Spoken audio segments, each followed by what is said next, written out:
ส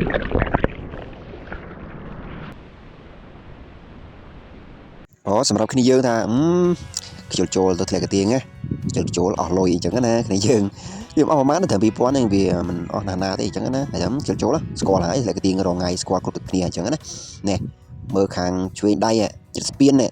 បាទហ្នឹងក៏លុយដែរគ្នាយើងក៏ fresh ដែរក៏ស្អាតដែរកប់សេរីដែរហ្មងគ្នាយើងបាទក៏មិនចាញ់ទៅធ្លាក់កាទៀងទេស្អាតទឹកថោតតែមួយទេគ្នាយើងតែវារៀងរាក់អញ្ចឹងណារាក់ទឹកហូរសាល្មមស្អាតគ្នាយើងកប់សេរីឲ្យឃើញក៏ឃើញអ៊ំពូមិញអូនគេមកដងទឹកអីហ្នឹងចឹងគ្នាយើងដងទឹកមួយទឹកហ្នឹងចឹងណាហើយខ្ញុំក៏មកពីនោះទៅក៏ឃើញទឹកល្អវិញហូរក៏ល្អដែរចូលមកទៅចូលមួយលេងសិនណាបាទចូលហើយក៏ស្លៀកប្រតិភិបសម្រាប់គ្នាយើងដែលចង់បាត់ទឹកបាត់ចឹងហ្នឹងគ្នាយើងបាត់ចឹងបែបលក្ខណៈចឹងដឹងតែត្រូវមកបាទសម្រាប់គ្នាយើងដែលចិត្តបាត់ហ្នឹងដឹងតែត្រូវមកគ្នាយើងចឹងណា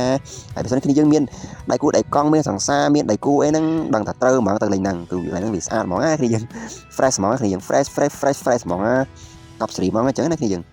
ហ្នឹងស្អាតមែនតើគ្នាយើងស្អាតចឹងណាហើយយើងនាំដៃគូដៃកង់អញ្ចឹងទៅពូមីងអ៊ំពូមីងបងប្អូនក្រុមគ្រួសារទៅគួយគុណអញ្ចឹងណាថាខ្ជិលហ្នឹងចូលទៅធ្លាក់កាទៀងអញ្ចឹងតែហ្នឹងក៏បាន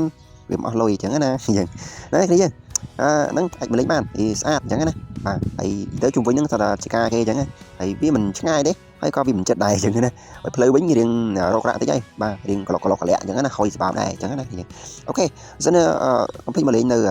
អូនៅកាទៀងផងបាទស្អាតចិត្តស្ពានអញ្ចឹងណាបាទចិត្តស្ពានទៅកាទៀងធ្លាក់កាទៀងហ្នឹងចឹងហ្នឹងវាទៅស្រួលចំណាំឯគ្នាយើងបាទអរគុណច្រើនបើសិនជាខ្ញុំនិយាយទៅខុសឆ្គងឬឬក៏មិនពេញចិត្តអីត្រង់ប្រការណាមួយដែលនិយាយទៅវា